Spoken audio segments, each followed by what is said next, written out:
Kia ora, koutou katoa. My name is Vấn, ENZ Market Manager for Vietnam. I'm very happy to join NZIEC event today and meet with all of you online. Now I will give you a quick update on the Vietnam market and how we can get ready and prepared for a strong and successful bounce back. First of all, let's reflect on what we have been through in the past years and how we've pivoted through and beyond the pandemic. Let me just turn off my camera so that you can see the full slide. Now, it's important to note that Vietnam is a focus market for New Zealand, both in pre and post-COVID times, in terms of student number and potential for growth. In 2020, Vietnam climbed to the fifth position, accounting for 3% of international student enrollments in New Zealand.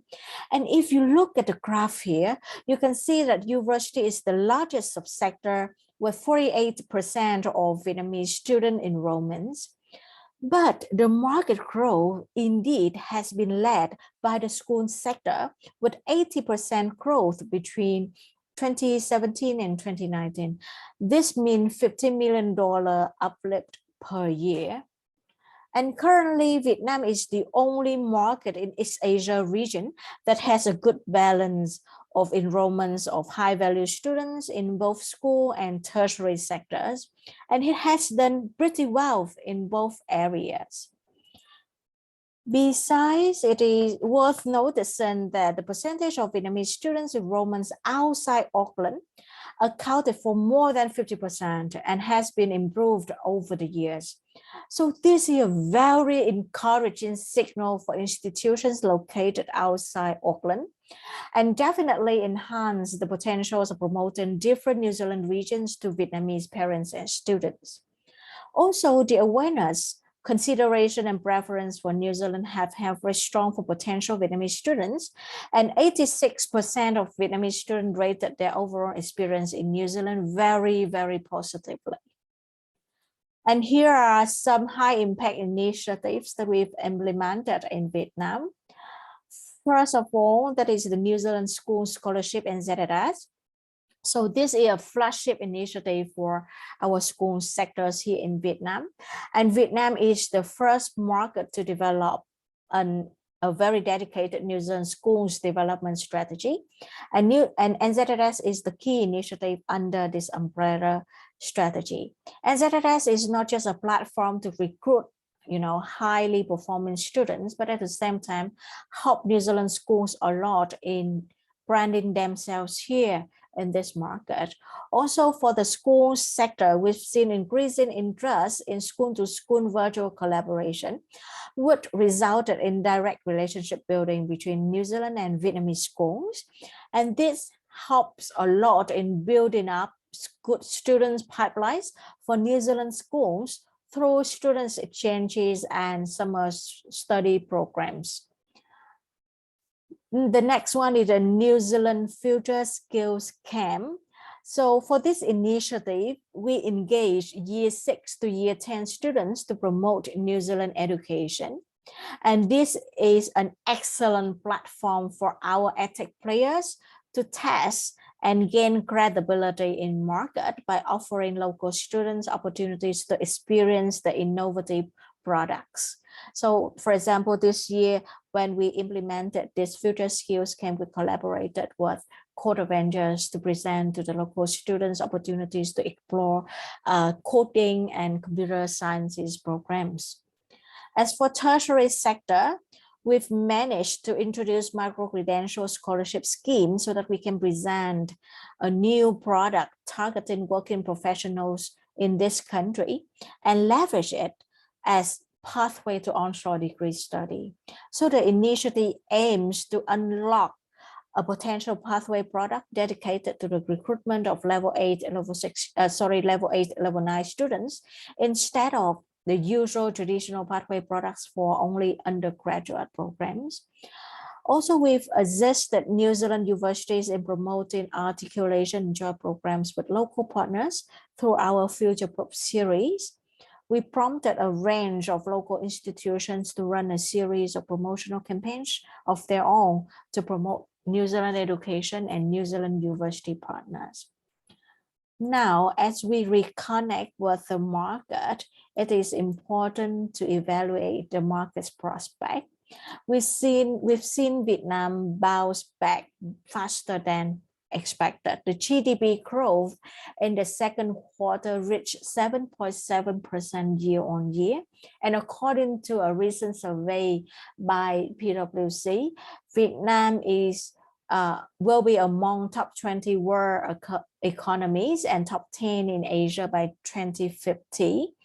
So its potential, of growing income, high income earners and middle class will also fuel the demand for study abroad.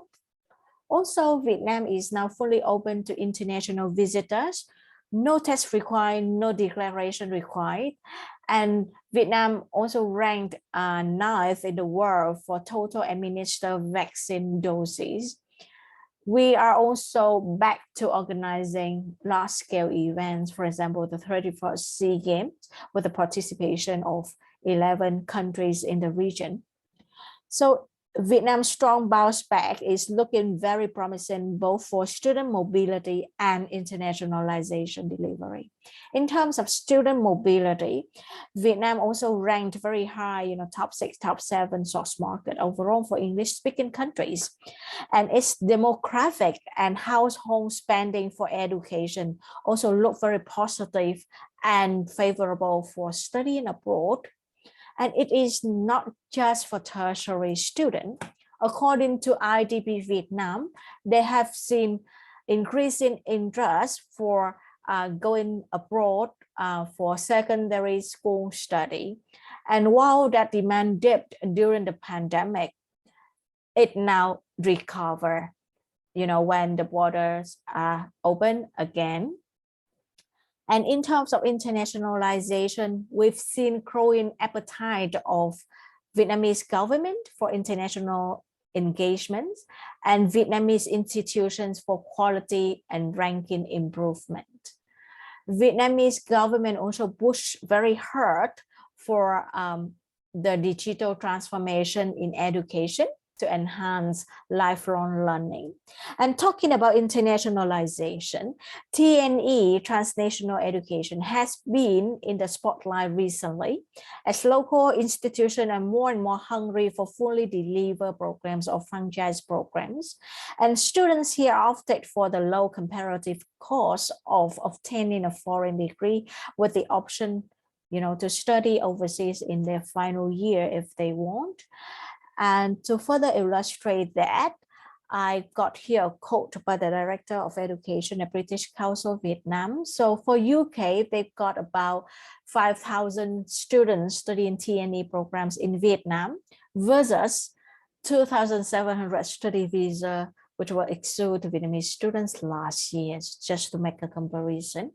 So in a nutshell, Vietnam is primed as a strong source market for diversification and also for the pursuit of broader internationalization objectives, including TNE and research. And here are some dominant trends and shifts that you might also wish to be aware.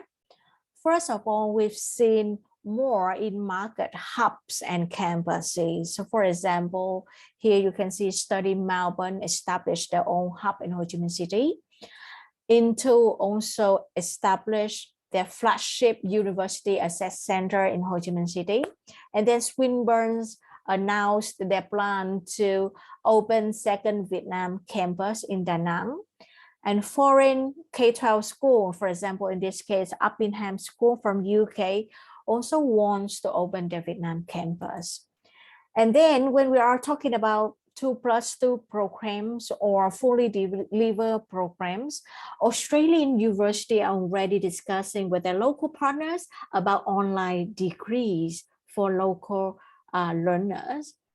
At the same time, we've witnessed an influx of edtech players joining the market, offering different programs from postgraduate programs to tutoring programs for K-12 students.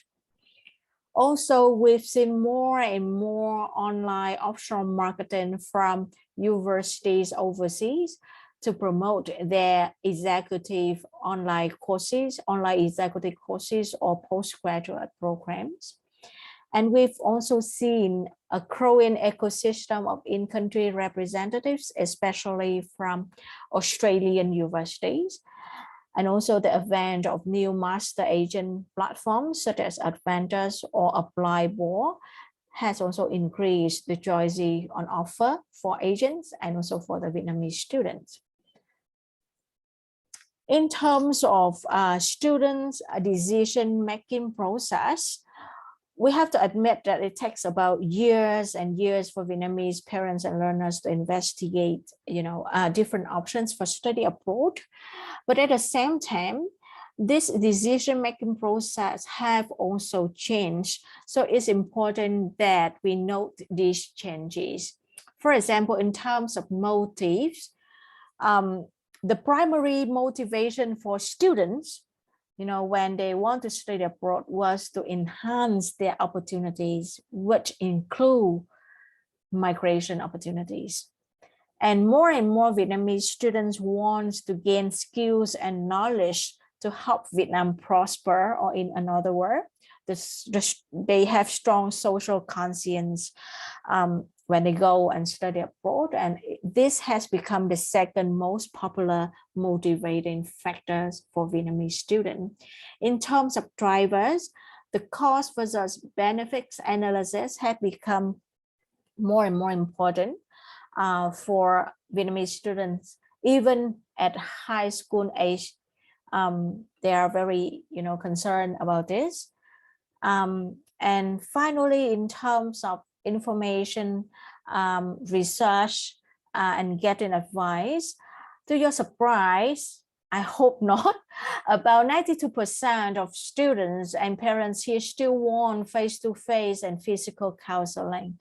So although they think that internet research was the most useful tool for gathering information, they still value very much both study fairs, in-person study fairs, and in-country representatives who can facilitate direct alumni discussion and give targeted insights into particular programs cohort. And here is the quote by the CEO of Into.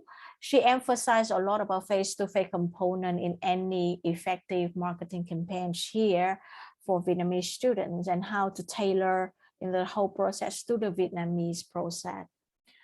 And finally, in terms of scholarship, it still does matter a lot to Vietnamese students for both wealthy upper-class families and middle-class families.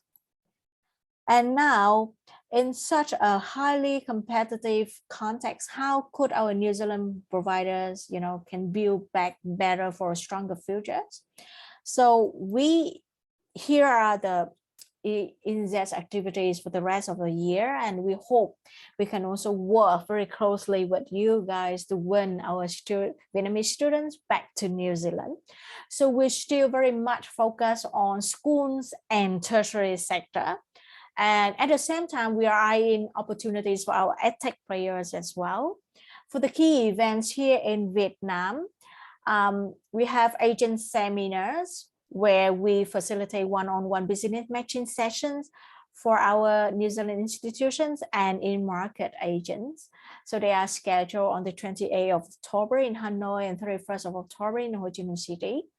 And we also have our flagship New Zealand education fairs back again. So they are scheduled on the 29th of October in Hanoi and 33rd of October in Ho Chi Minh City. We are looking to also further develop our high impact initiatives, which we have seen very successful in the past. So they include New Zealand School Scholarship, New Zealand Future Skills Camp, and New Zealand Micro Credentials Excellence. Now, if you look to discuss further about the market opportunities or get to know more about this market, don't hesitate to get in touch with us.